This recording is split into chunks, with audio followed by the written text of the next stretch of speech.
Bonjour, je suis A608 et je travaille à la CGB, à la direction du changement. Ma mission est de maintenir le statu quo. Un statu quo en danger à la lumière des révélations qui vont suivre. Ils ont recommencé. Oui, ils ont recommencé. Ils ont dit qu'ils le feraient, ils l'ont fait. Mais je ne comprends pas pourquoi ces vidéos, pourquoi cette vidéo en particulier. Ils ont mis en ligne le follow-up du copil. C'est vraiment pas ma meilleure prestation. Ça n'avait pas vocation à l'être. On s'est pris une soufflante de la part de Mondragon au sujet de notre réponse à la question de Jean Hubert. Je ne comprends pas pourquoi ils ont mis ça en ligne. C'était peut-être une menace de leur part pour montrer qu'ils étaient capables de divulguer des informations confidentielles, comme par exemple montrer à nos concurrents la performance de notre outil de vidéoconférence interne BCGB. Alors c'est vrai qu'il fonctionne très bien, il a quelques bugs parfois, quelques dysfonctionnements, mais dans l'ensemble c'est un outil de très grande qualité. Quant à moi, je ne sais pas. Jusqu'où iront-ils? Après tout, je vous laisse voir la vidéo, elle est sur internet.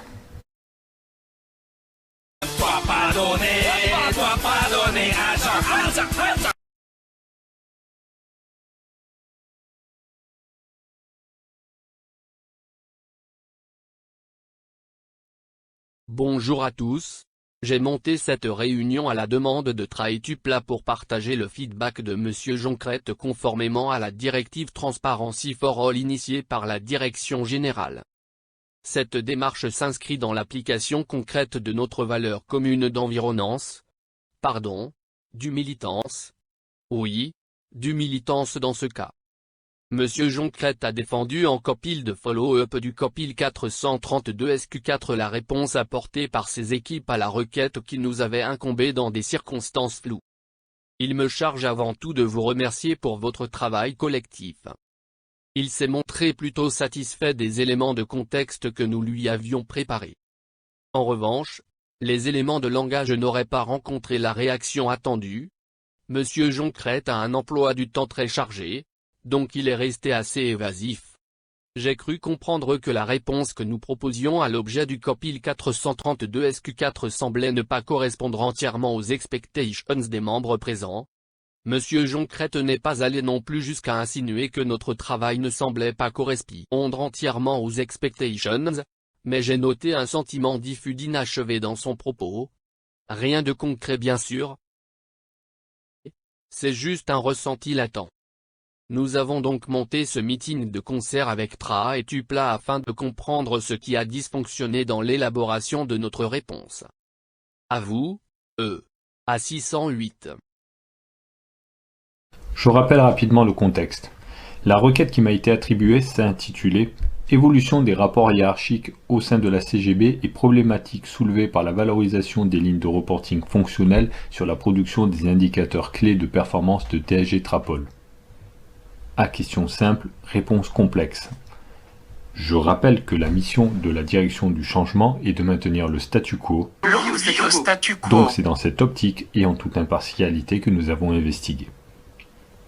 Avec l'accord de mon superviseur, donc vous, Monsieur Mondragon, notre travail s'est concentré sur la question essentielle: comment cette requête est-elle arrivée jusqu'à la base de données de la direction du changement? Vous avez eu raison. C'est le mode opératoire standard de la direction du changement. Cependant, en l'occurrence, il aurait été opportun de répondre, même de manière connexe et indirecte, à la question que Jean Hubert a posée en copil. Pour rappel, Jean Hubert, le CEO du groupe, avait demandé s'il était réellement le N+12 d'un employé de l'usine. C'est une question complexe, transversale et dont la réponse ne peut pas s'appuyer sur des éléments incontestables. J'imagine que tout le monde en est conscient, mais je souhaitais le rappeler. Comme s'il existait un organigramme unique de la CGB. Un organigramme unique et mis à jour. Unique et mis à jour et consultable. Depuis la mise en place de l'intranet, il y a une quinzaine d'années, les organigrammes deviennent de plus en plus complexes, embrouillés, incompréhensibles et sont de moins en moins tenus à jour. c'est un fait. Cependant, tant que le statu quo Longue vie au statu est quo. préservé, la direction du changement estime jusqu'à présent contre-productif d'intervenir.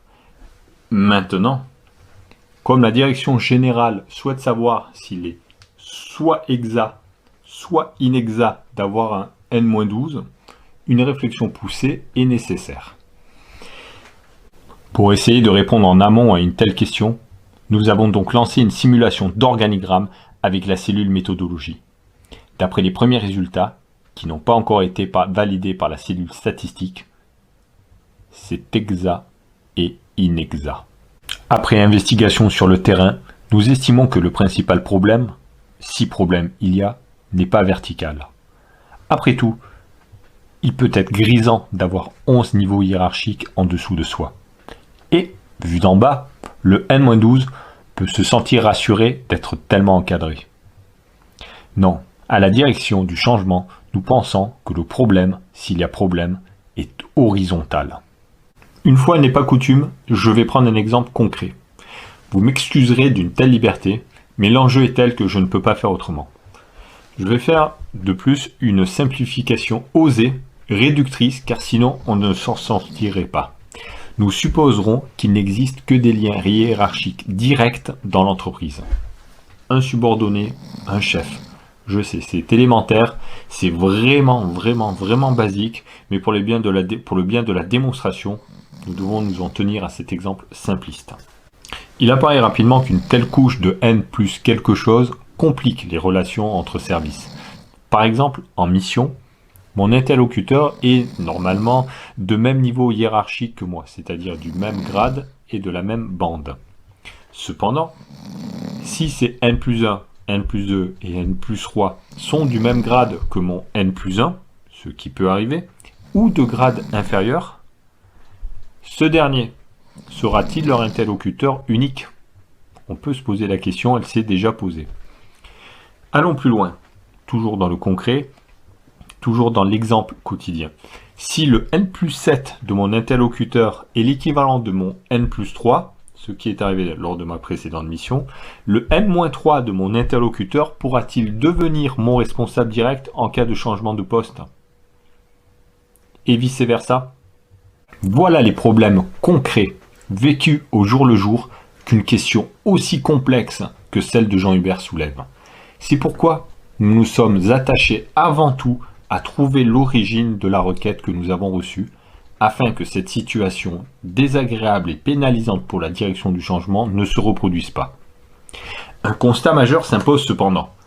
Les droites parallèles se croisent en boucle à la CGB, rendant la géométrie euclidienne obsolète.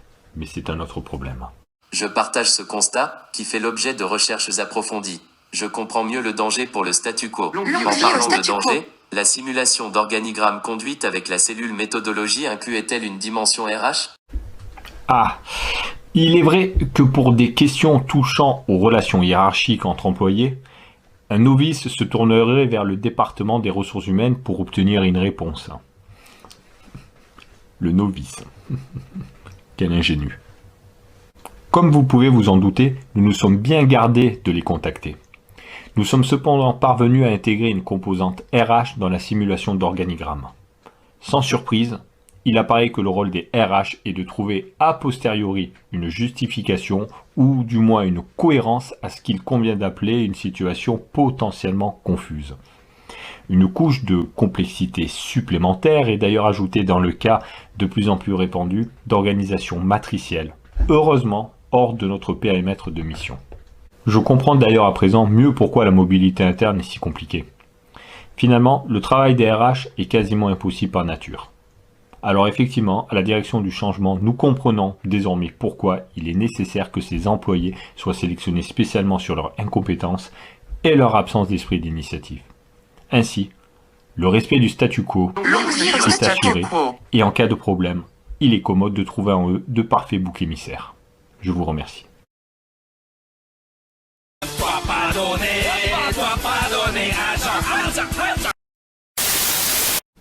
Longue vie au statu quo.